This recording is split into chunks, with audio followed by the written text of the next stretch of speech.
Bangladesh cricket প্রেমীদের জন্য দারুণ সুখবর। দীর্ঘ অপেক্ষার পর আবারও বাংলাদেশ সফরে আসছে ভারত।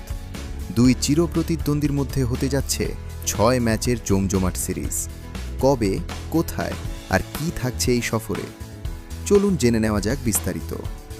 গত কিছুদিন ধরে ভারতের বাংলাদেশ সফর নিয়ে বিভিন্ন শঙ্কার কথা শোনা গেলেও এবার কেটে গেছে সেই শঙ্কা। অন্যতম উত্তেজনাপূর্ণ লড়াই দেখতে যাচ্ছে দেশের ক্রিকেট ভক্তরা। বাংলাদেশ সফরে আসতে যাচ্ছে ভারত। ভারতের বাংলাদেশ সফর নিয়ে সবুজ সংকেত ভারতীয় ক্রিকেট কর্তাদের কাছ থেকে। জানা গেছে, সেপ্টেম্বরে বাংলাদেশ সফরে আসতে যাচ্ছে বিরাট কোহলি, রোহিত শর্মারা। ভারত বাংলাদেশের এই সিরিজকে ঘিরে বাড়তি উন্মাদনা থাকবে দেশের ক্রিকেট ফ্যানদের মাঝে। ভারত এবার বাংলাদেশ সফরে এলে বাংলাদেশের বিপক্ষে খেলবে ৬টা ম্যাচ, যেখানে থাকবে 2টা সিরিজ। 3 ম্যাচের ওয়ানডে সিরিজ আর 3 ম্যাচের টি-20 সিরিজে মুখোমুখি হবে বাংলাদেশ ও ভারত।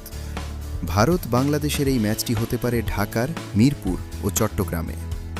এতদিন ভারতের বাংলাদেশ সফরের বিষয়টি নিশ্চিত না হলেও শেষ পর্যন্ত ভারতের বাংলাদেশ সফর নিয়ে সুখবর আসায় ভারত বাংলাদেশের মধ্যকার এই 2 সিরিজ নিয়ে স্বস্তি দেখছে ভক্তরা।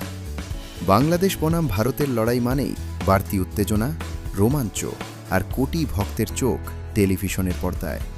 তাই এই সিরিজ যে বছরের অন্যতম আকর্ষণ হতে যাচ্ছে তা বলাই যায়। আপনি কি মনে করেন, এই সিরিজে বাংলাদেশ কয়টি ম্যাচ জিতবে? আপনার মতামত কমেন্টে জানান।